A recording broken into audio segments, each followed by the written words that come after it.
Hello, my lovers out there. Welcome back to my channel, Versus Corner. The corner where we get to talk about everything and anything and know more about things we already know before. So, remember, this is also the corner where we get to share love and care to one another.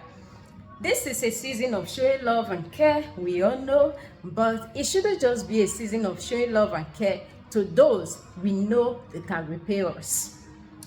To those, our colleagues we know, we should be in their good books.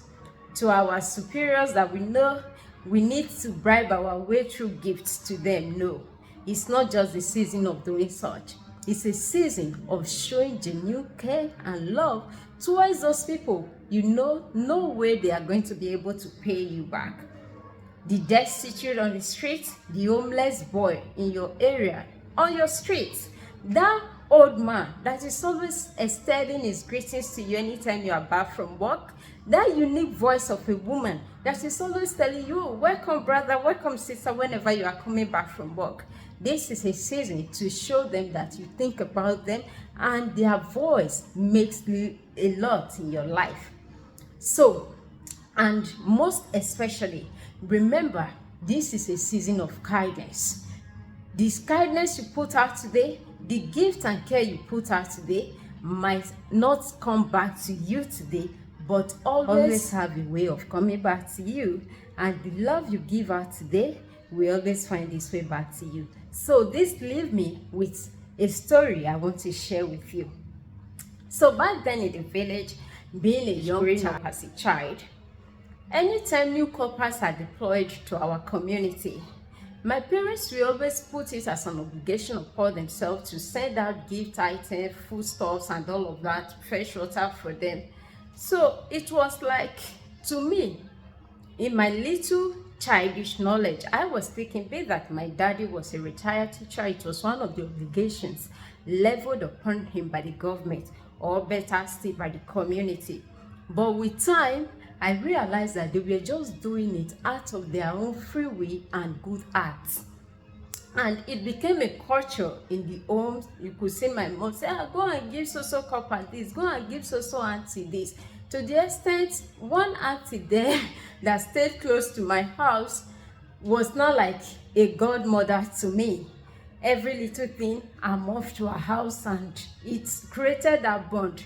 So what I want to pick out of this story is, fast forward to years after my secondary school higher institution life, and I was posted to Enugu State to go serve.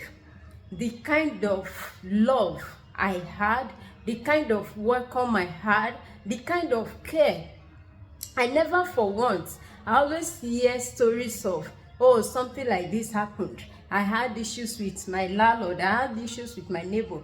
I ever got a free accommodation during my service, and it was more of things I never really, things just came to me, things that to me, I don't know what I did to have deserved such things. They were just coming forth to me. Despite every other couple, I had that kind of hospitality too, but to me, I was just like, could it be back then? I was even telling my close friend then, Chika, one day I was just sharing with her, I said, do you know that sometimes when coppers come to our community, my parents give out things to them, food and all of that, and now the kind of welcome I'm receiving here is just like the seed is sown there is really playing out in my life. I had a good time in that community. I had a good relationship with the corpers, with the indigents, and it was just a smooth ride through the 1 year exercise for me that within me, I was grateful that I was raised in that kind of home. Some instances that struck my mind, like you see some persons, because in the community where I served, they were known for this agricultural production. You could see some persons who just come up to you and say, oh, I just thought of giving this to you. I'm just coming from the farm. I feel, oh, maybe you need this and all of that. It wasn't much to them, but to me, it was just too unique. So the love we give out always find a way back to us. And my sincere prayer is this: we should always be carried away with those that have everything to give to us in return, then sowing seed. I know some persons will say, I cannot sow seed to a dry ground, to a dry land. No, it's not about the land you are sowing today. God in his infinite mercy can still make another fertile land through another channel to connect you. So don't just be carried away by the surface today that, oh, I can only give my boss a gift.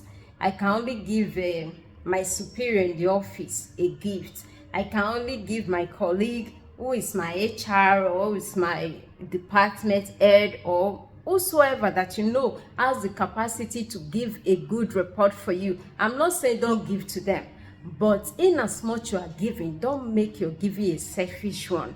Don't let your intention behind the giving be selfish.